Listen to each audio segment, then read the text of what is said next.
If you like the content and willing to support my effort, then please subscribe to my channel, give it a like and share it with everyone. Thank you.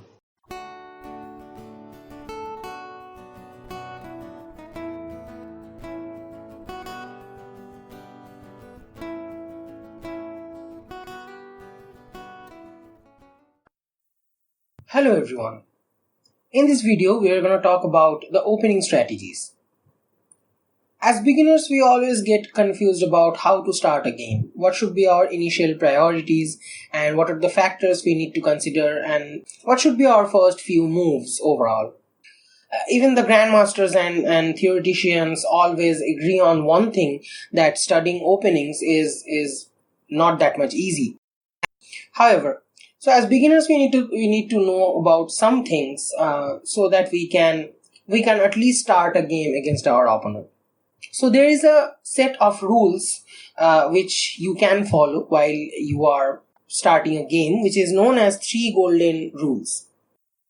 So let us consider the first rule of this set of rules. The first rule says that you have to play for the center. You have to go for occupying the center. Now, what is the center?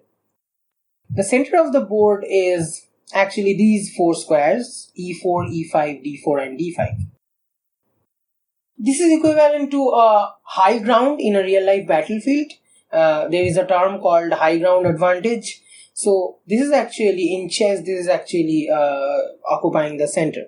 Now, why center is very important? Why should we give so much importance to the center? The thing is that when you start entering the middle game, you start building strategies and combinations and threats and all. And you have to concentrate and focus on one side of the board. Okay. So either you have to concentrate on the king side of the opponent or the queen side. Okay. So this is the king side and this is the queen side. I'm also saying it from black's perspective. So you have to make the strategies depending upon the situation. But the thing is that this cannot be predicted from the very beginning. So suppose at the very beginning you have decided that you are gonna go for the queen side game. So you are gradually shifting your pieces to queen side and bringing your attacks and artilleries. And suddenly you recognize that black has decided to go for the king side game. Okay, he is bringing the king and all the pieces to the king side, and now you need to shift all your attacks to the king side. Now you have to put extra effort and you have to lose so many tempo to just bring all your pieces from king side to queen side, and that is simply not playable for any of the sides. So the thing is that you have to keep yourself flexible until and unless you recognize the situation. How to keep yourself flexible? That can be doable by occupying the center. Now, how should you approach it?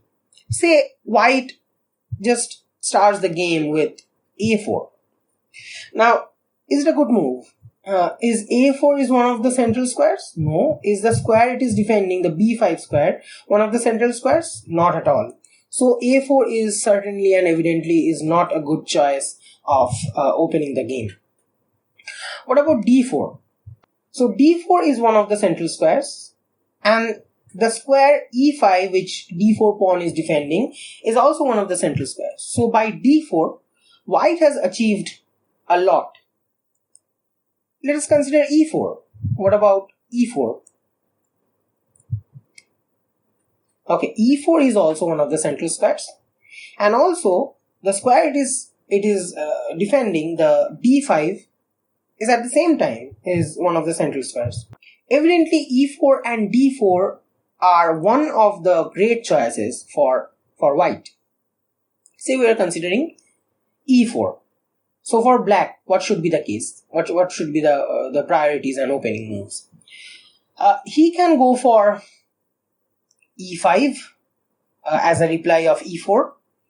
Black is also occupying the E5 square at the same time defending the D4 square. So black is also doing the same. Okay, so and if white has played D4, black could just give a move like a reply like D5. So let us come to the second point. At this point, we're just considering the e4 and e5, which is known as the king's pawn opening. Okay. So, what should be the second move? So, there is the second rule, which is one of the rules of 3 golden rules of openings. The second rule is you have to develop your minor pieces. Okay. So, the bishop and knights are called the minor pieces. There is also some statement in chess which is something like you should move your pawns as minimum as possible and develop your minor pieces as much as possible. Okay, so let us see how can we do that. The second move of white can be knight to f3. So it is also following the second rule, developing the minor piece. At the same time, the knight on f3 is holding the two of the central squares. Black has to defend the e5 square. So black can play knight to c6, taking a stronger grip on the e5 and d4 squares. White can continue with bishop to c4, which is known as quite Italian game. We are just going for a stronger grip for the center, at the same time developing one of our minor pieces. Okay. Black can develop his knight or something, also a great choice. Bishop to c5, if you know the name of the opening, you can just comment it. Okay, I'm not gonna say the name. However, this is a great choice. Black is also developing his minor pieces.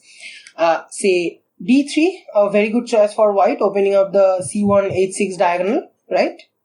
So that this bishop can be activated. And same thing for black. We are not considering too much complications at this time. Okay, d6 and some things like that. Maybe knight to c3 on the next move, knight to c6. So both the sides are following the first two rules, which is occupying the center and at the same time developing the minor pieces and activating them. Okay, so the last rule of the 3 golden rules, which says that bring the king to a safety, which is evidently can be achieved through castling, right? So here white choose to castle short, or you can go for a long castle. Doesn't matter, depending upon your taste and style and the level of aggression that you want to play with. And black also castles, at the same time activating the 2 rooks on f1 and f8. Right? So at this position, if you think about it, both the sides have occupied the center. The pieces are more or less activated. Both the bishops on c1 and c8 are about to be activated on the very next move. The knights are on the good squares, and also the king has come to the safety. Okay, the similar thing we can do for queen's pawn opening. A similar kind of situation can happen. So we are not going into that. The thing is that the last thing that I want to discuss in this video, which is e4 or d4. Okay, so what should you go for? Let us consider e4. e4 is a move which is activating the bishop and the queen in a single move. Okay, at the same time occupying the center and the f5 square, and it's a kind of you can say active opening. And d4, if you consider, then d4 is not that much effective if you think, because only the bishop has been activated, not the queen. The queen has not activated properly at all. So what should you go for? Apparently you may think that e4 is the better choice for open a game. The thing is that in till 18th and 19th century, e4 was the only move. Like, they used to think that e4 is the only way to open a game. But now that is not the case. d4 is also a great choice. c4 is also a great choice. Okay, g3 is also a great choice. Knight to f3 is also a great choice. But the thing is that it absolutely depends on your style and taste. Okay, each of the games, starting with queen's pawn or king's pawn, has different kind of priorities and properties. A king side opening is a bit sharp and aggressive.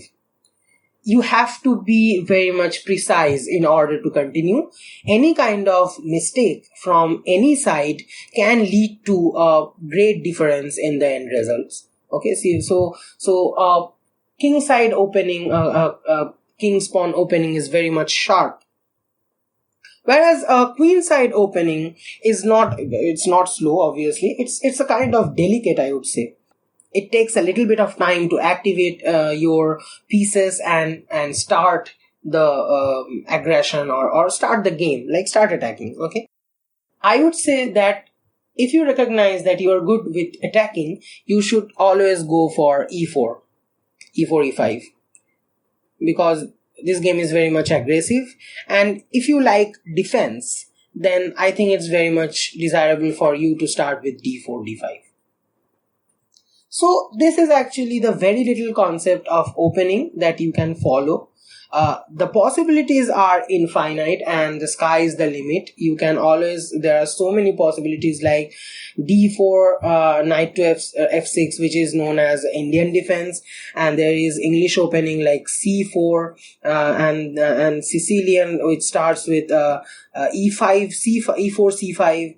Whatever you do as beginners, always remember these three rules, these three golden rules of opening, which is try to give importance on occupying the center, activating your minor pieces, and bring your king to the safety castle.